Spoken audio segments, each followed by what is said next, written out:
దేవుడు ఒక్కడే, త్రిత్వం కాదు. ఖురాన్ సూర ఇఖ్లాస్ సూర నంబర్ 112 ఆయత్ నంబర్ 1. ఔజు బిల్లాహి మినష్ షైతానిర్ రజీం బిస్మిల్లాహిర్ రహ్మానిర్ రహీం. కుల్ హు అల్లాహు అహద్. చెప్పండి, అల్లా ఒకే ఒక్కడు, అద్వితీయుడు. సూర బకరా సూర నంబర్ 2 ఆయత్ నంబర్ 163. వా ఇలాహుకుం ఇలాహు వాహిద్ లా ఇలాహ ఇల్లాహు రహ్మానుర్ రహీం. మీ దేవుడు ఒక్కడే, ఆ కరుణామయుడు కృపాకరుడు తప్ప మరొక దేవుడు లేడు. ఖురాన్ సూర మాయిదా సూర నంబర్ 5 ఆయత్ నంబర్ 73. లకద కఫరల్లజీన కాలు ఇన్నల్లాహు సాలిసు సలాసితిం వమా మిన్ ఇలాహిన్ ఇల్లా ఇల్లాహు వాహిద్. అల్లా ముగ్గురిలో ఒక్కడు అని అన్నవారు నిశ్చయంగా అవిశ్వాసానికి పాల్పడినట్లే. వాస్తవం ఏమిటంటే అల్లా మాత్రమే దేవుడు, ఆయన తప్ప మరొకడు లేడు. ఖురాన్ సూర నిసా సూర నంబర్ 4 ఆయత్ నంబర్ 171.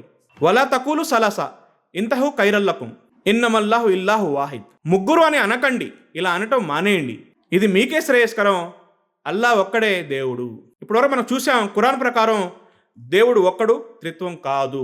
ఒకే ఒక్కడైనా ఆ అల్లాహ్ మాత్రమే ఆరాధనకు అర్హుడు.